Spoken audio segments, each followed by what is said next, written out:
All right, buckle up, folks. This one's going to get wild.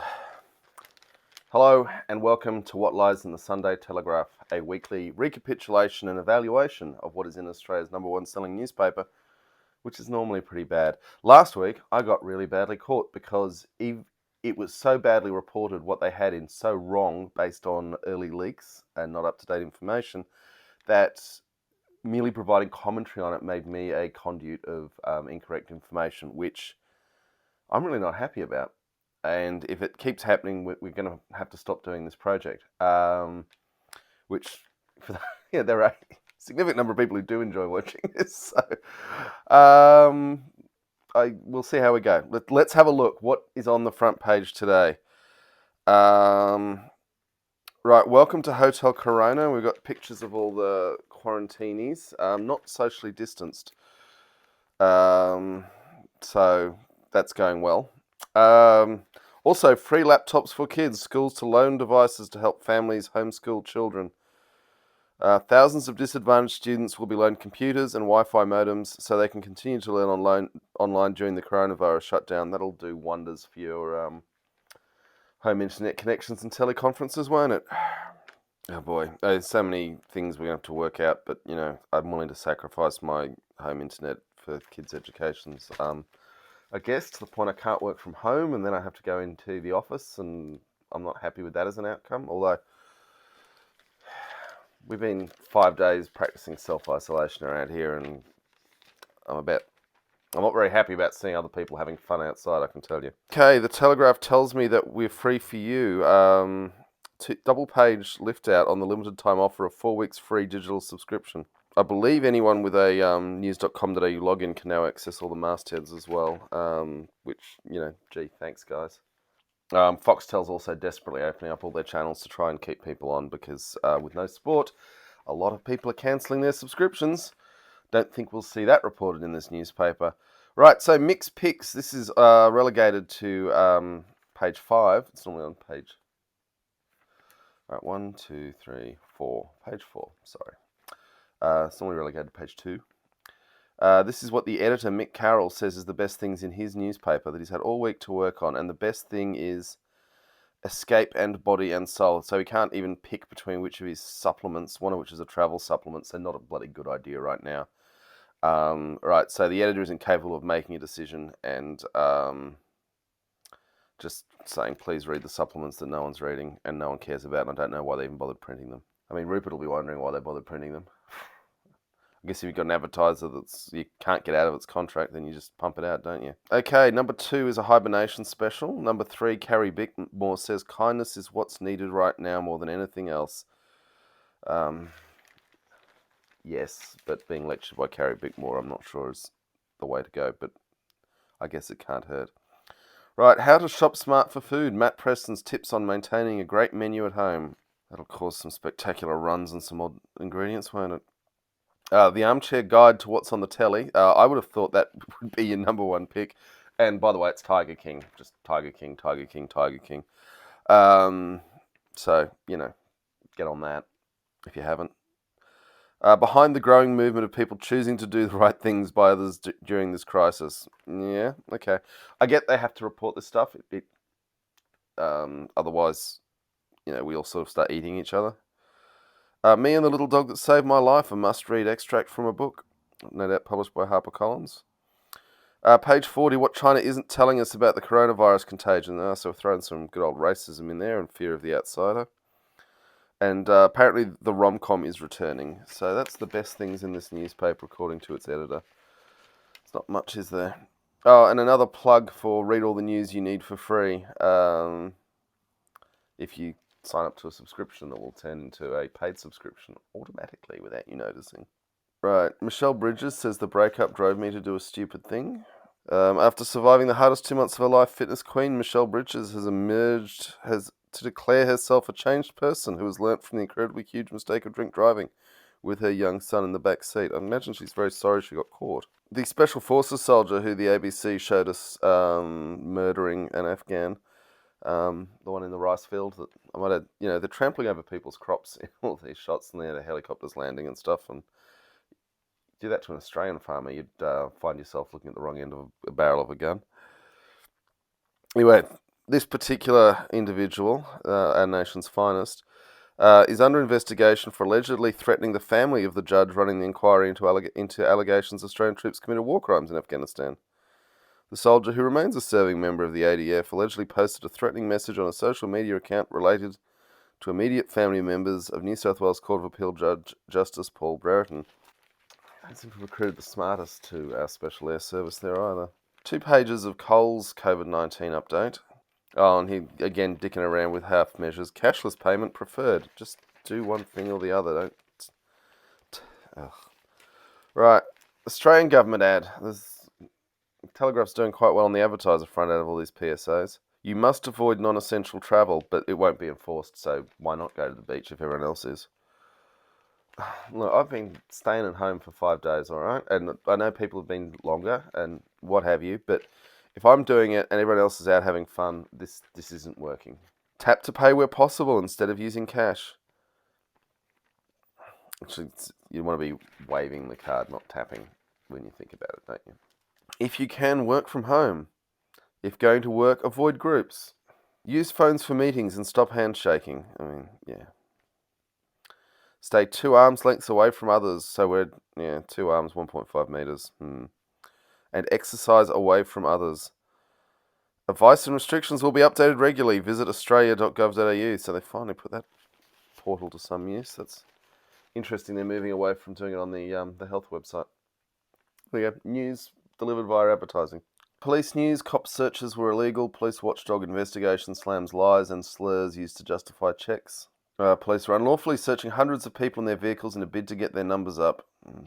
Poor use of KPIs.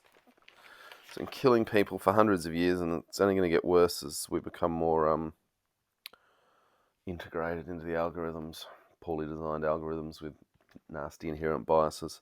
Jennifer Hawkins says she doesn't care what she looks like now she has a beautiful baby, but I note she still looks pretty good. Not that I'm objectifying her, just it's an aesthetic judgment. Right, an elderly woman has been left with a fractured hip after a homeless man allegedly attacked her. Property is still selling. Sydney's housing market failed to take the battering some expected this weekend, with auctions continuing online with some success. Apparently early results were encouraging. Right, a lawyer jailed for stealing $220,000 that was meant to go to an injured army veteran has now been banned from working in law. Ex-Australian government solicitor Mehmad Jafari was sentenced to 2 years home detention after he was caught stealing to pay off his gambling debts. How do these dumb people get into these jobs that you'd normally think would require intelligence?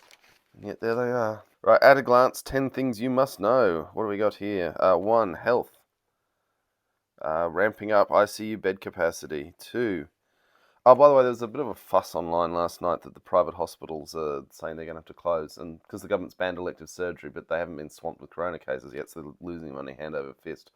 Someone needs to figure that out, and while I'm not a huge fan of private hospitals, they seem to have a bit of an argument there. In fact, they have a very good argument. Right, education. So we're recapitulating the computers that are going to go out to disadvantaged families. 3, welfare crime, $800 million for mental health services and telephone counselling and domestic violence support. Hope they can use some of those empty hotel rooms. Right, pubs and clubs are boarding up the premises to stop potential looters. That's probably a good idea. Jobs. Employers are crying out for workers in jobs normally filled by backpackers and itinerant workers, including fruit pickers, abattoir workers and packers. It would be interesting when Australians used to decent paying conditions have to do those jobs. David Jones is keeping its largest stores open. Country Road, Mimco, Politics and Trannery are closing, along with Myer a couple of days ago. Tax concessions and rate freezes for landlords who don't evict tenants are on the way. This is the whole hibernate the economy stuff that we'll see maybe tonight. Right, be kind. Don't miss our second week of stories about people who help out. I'm sure that's something you must know to not miss fluff. Number 7 is the NRL's been offered an emergency loan from a British private equity group. I'm sure that'll be in their best interest.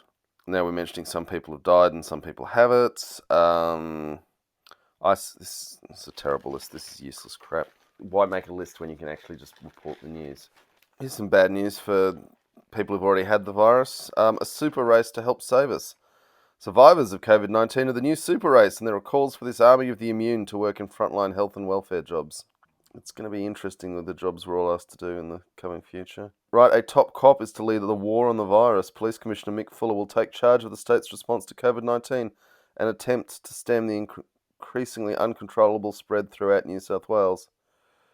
He will temporarily step aside as police commissioner while he takes charge of the pandemic response. Apparently he will coordinate police, border force and defence personnel to stop the ongoing transmission. Well, hopefully that means telling everyone to go home and sit down. And possibly tell the Australian Public Service to stop making its employees go to work in what are still functionally crowded offices and quite, illegal gatherings if they weren't being sent to work because their IT systems are not fit for purpose in 2020. And is anyone taking the blame for that? No, of course not. Okay, we're preparing for the dying. Intensive care units shift focus. Some worst case scenarios. They reckon 680 people could die in New South Wales over the next month if strict social distancing measures aren't followed. Hospitals have been forced to cable tie hand sanitizer the walls to stop thieving visitors stealing medical supplies. Don't know why you're blaming visitors when the hospital staff have been upping their pilferage. Doctors fear a killer equipment shortage. Yep. Give me some weird little auctions for protective gear coming out of China, given that very few countries can make anything anymore. Who'd have thought that'd be a bad idea? Okay, escape from lockdown. New South Wales Health Police scramble as 33 travellers flee quarantine hotels. I believe those 33 were doctors. Yep. Passengers arrived on 2 flights from Santiago, Chile, and were believed to include members of a group of 77 medical professionals. Social, Sydney's big distancing fail. Look, if you're going to ask people to do something and then not put any compliance measures on it at all, what's going to happen? People like me end up sitting at home being grumpy about it, and everyone else goes off and has a party. I don't know what part of human nature, let alone the Australian psyche, they thought meant that they could just pronounce stuff and, people will just do what they're told. Especially when the message is, stay at home unless you can go out to buy a coffee to support a local cafe. And then why don't you go buy some scratchies from the newsagent? And, have a haircut. Socially distant. Right, landlord tax gift to save tenants. Commercial landlords will be asked not to evict their tenants during the coronavirus in exchange for tax concessions and rate freezes. Fresh jobs ripe for the picking. Now hiring. It is bloody hard work, but abattoirs and farmers are screaming out for labour after the foreign workforce fled the country, which we've already covered, haven't we? PM struggling to paper over the cracks in his national cabinet. Well, it's because he's a useless bastard.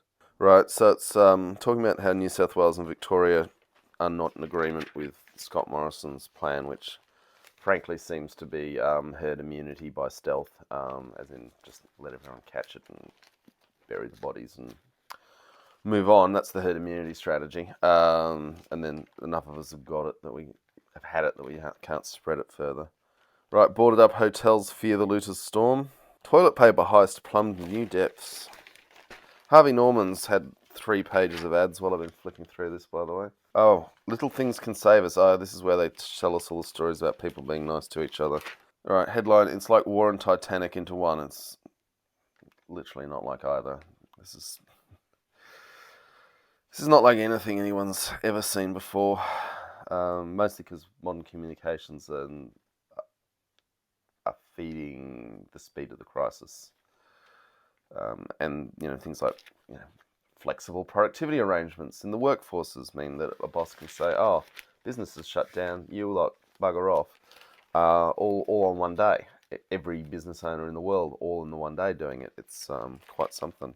Here's a nice one. American trips were the biggest source. People coming from the United States have introduced far more cases of coronavirus into Australia than those from China. That's a fun fact to tell your racist friends, isn't it? Borrowers are begging for help from the banks. Right, important news now. A stressed bra boy has quit the only show, Bondi Rescue. Bondi Rescue star Coke Bust. Bondi Rescue star Jesse Pollock will fight a charge of supplying illicit drugs and has quit both lifeguarding and the popular reality show because it exposed him to suicides and other traumas. Right, drugs used for depression may hold the key to treating a debilitating gut disease affecting more than 85,000 Australians. So this is for Crohn's disease. There's nothing more useless, and the Telegraph loves these stories because they're old readers, than talking about a drug that may hold a key. Hold a key, not even cure. Not even be a cure. Not even a maybe a cure. Just a may hold a key. And it's just printing media releases by drug companies that are just trying to ramp their share price. It's not real. Complete your clinical trials. Get your approvals and tell us about it.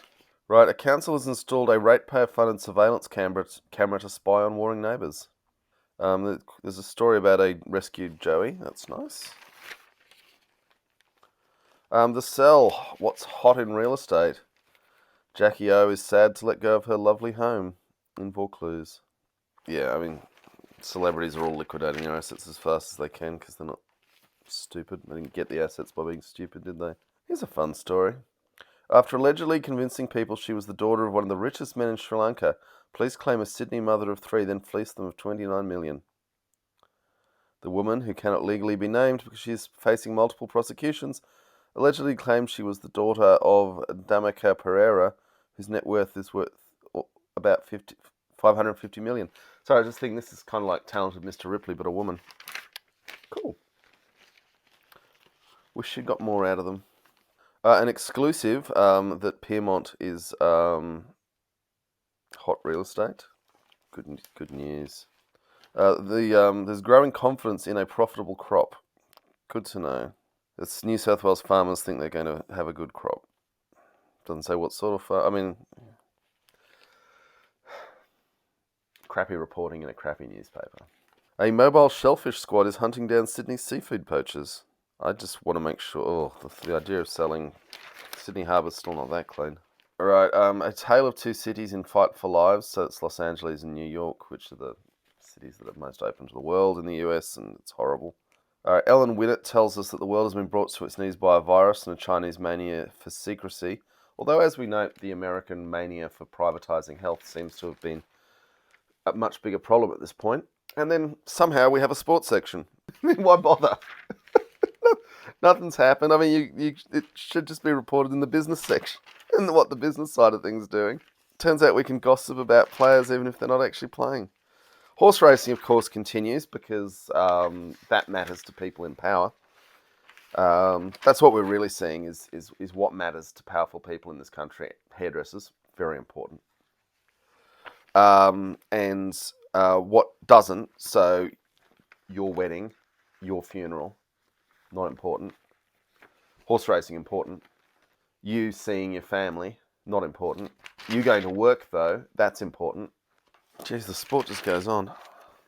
Clive Hamilton apparently has said China set the fire, attends as part of the RFS, puts it out, then basks in the glory. I mean, yeah, because that never happens. But as noted, America's terrible, catastrophic response has now brought more cases into Australia and has made it the global hotspot, and they are refusing to get it under control because they have a psychopath as president, and a pretty dumb one. And who put the dumb psychopath into power? Well, that's the real monsters, isn't it? World news, my life inside the COVID-19 death centre, inside the heart of Italy's virus nightmare. It should be noticed that Italy appears to actually have things under control, so holding it up as a case of bad practice is not helpful to following good practice. Okay, political gossip from Annika and Linda. Not cancelled, just on hold. Federal Labor MP Kate Thwaites was among thousands of brides forced to cancel her wedding last weekend. I'm glad that's the saddest thing going on. Corona Carnies. Coronavirus has inflicted unexpected financial hardship on pubs, clubs and beauticians who have all been forced to close their doors to customers in the past week. But former Labor leader Bill Shorten has found another bunch of workers feeling the impact. Carnival folk. Yeah, well, I mean, yes. They're sort of having a go at him, but he's talking about people who are badly affected, along with, you know, all the musicians and people who work the festival circuit, and there's so many people who are being obliterated by this because they're not important to the government, and that's all it is. It's whether you're important or not. Hairdressers and news agents, apparently they're important. Horse racing's important. Your festival, your show, things you've been working on for years, your weddings and your funerals, not important. Sorry, I've said that twice now, and hopefully that'll be enough. You'd think they'd have some political gossip on the bailout package. Wouldn't that be useful? Or maybe something on the fractures in cabinet. No. The law and order gossip, which again you think will be sparse with not very many court hearings going on. And won't it be lovely when every dirtbag in the country figures out that very little is going through the court? We had bugger all access to justice before, and we've got a lot less now. Okay, Peter Credlin. Here we go. Guess which country will win when all this is over? Have you noticed how China seems to have sailed through the corona crisis and is now even offering to help the countries laid low by the virus that originated in the Wuhan wet market? Which it's really just a seafood market, I think, but sure. There's a bit of conspiracy from Peter, and everyone trotting out this dumb conspiracy theory that the Chinese did it deliberately. If they'd done it deliberately, they wouldn't have done it in Wuhan, would they? They'd have started it somewhere else. It's the stupidest thing ever. I'm glad that's what Peter Credlin's got, is peddling that awful, crappy conspiracy. Then it's the wages stupid. What she's got to say here. I hope we've all worked out by now that a short but sharp shutdown of the economy is the sad but unavoidable consequence of trying to save Australia from an Italy-style meltdown of our health system and possibly tens of thousands of deaths. Okay, I'm with her here. But the government can't protect us from a health catastrophe without protecting us from the economic catastrophe brought on by these health measures. Yes.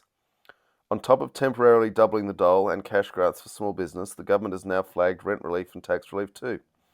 Fair enough. But if no one is making a profit or earning an income, there's no tax liability anyway, and smart landlords understand kicking out a tenant just now means an empty building.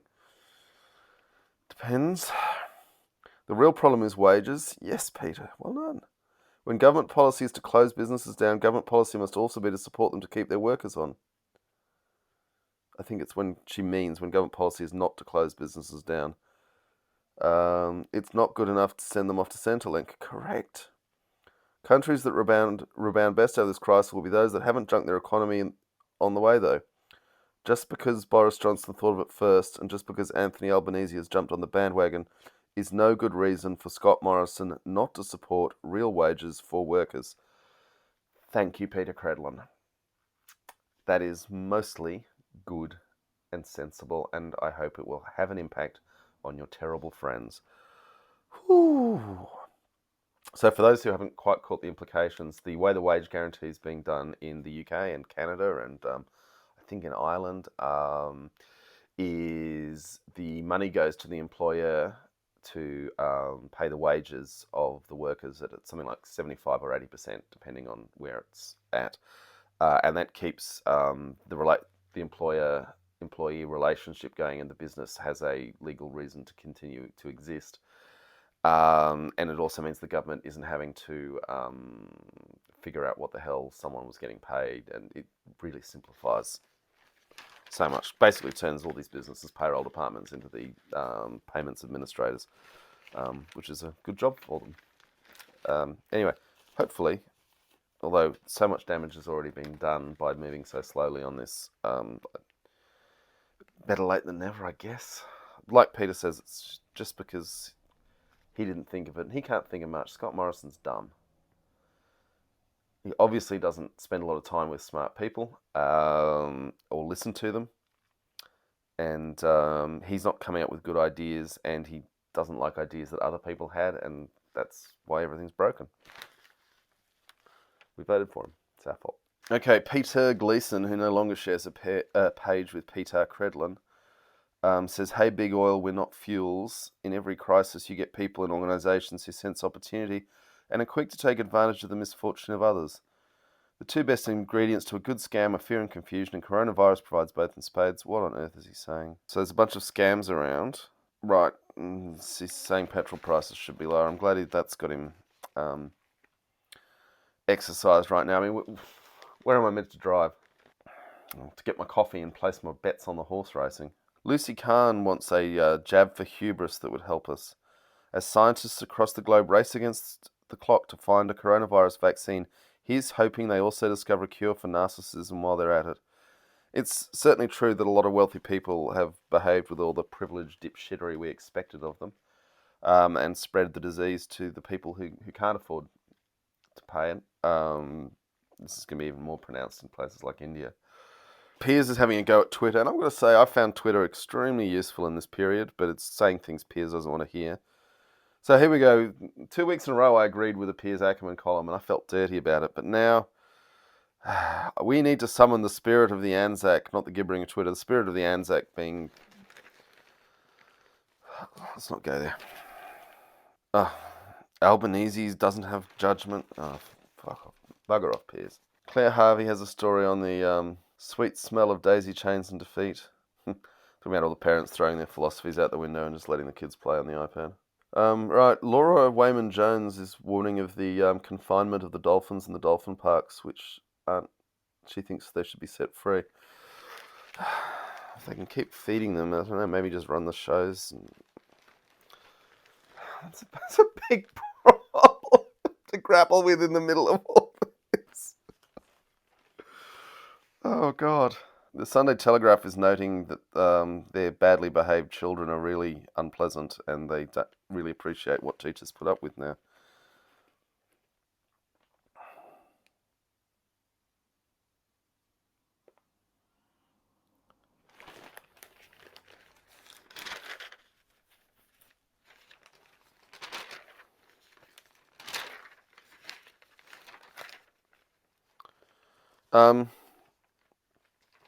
Somehow there's pictures of weddings with far more than 5 people and no apparent social distance. So Annette Sharp has an interesting story. Let me just read this to you. With so much self-isolation going on, it was inevitable some Sydney socialites, with time on their hands following the cancellation of their exhaustive and intensive regular beauty maintenance programs, were going to look up from their smartphones and find love. First among them, predictably, is Buttrose family wild child Lizzie, niece of the accomplished Ita.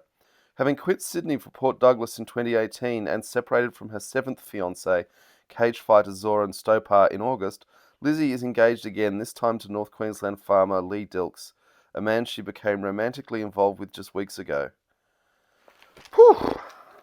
It's another side of life there, isn't it? So yacht-bound Packer has that sinking feeling after market collapse.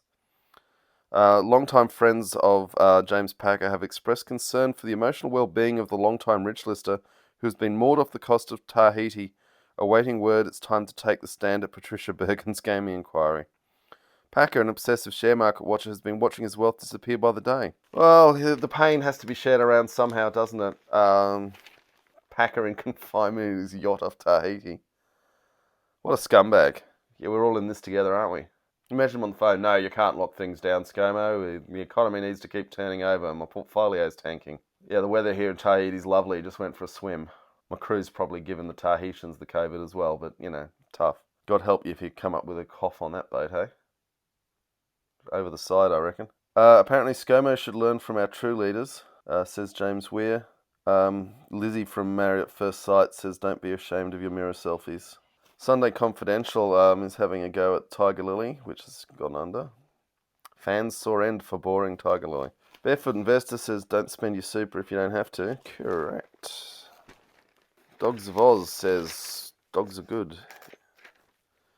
The Hibernation Book Club is pushing a book by... I don't know what HQ Fiction is. And Hilary Mantel's The Mirror and the Light is the book of the month, as you would expect. If you haven't, and you've got a bit of time on your hands between your Zoom sessions,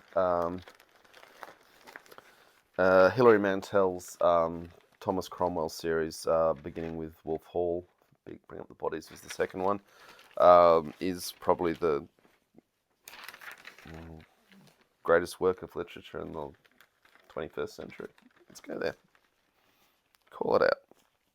I'll grant you there's a lot of time for something better to come along, and a lot of things are going to change in our futures. Right, recipes. This is probably the most useful thing in the paper now, if you can get the ingredients. They're going to have to start going back to simple staples, I reckon. Kerry Parnell tells us how to find joy in the small things. And the back page is telling us about Dua Lipa, why this superstar's new album is so perfect for right now.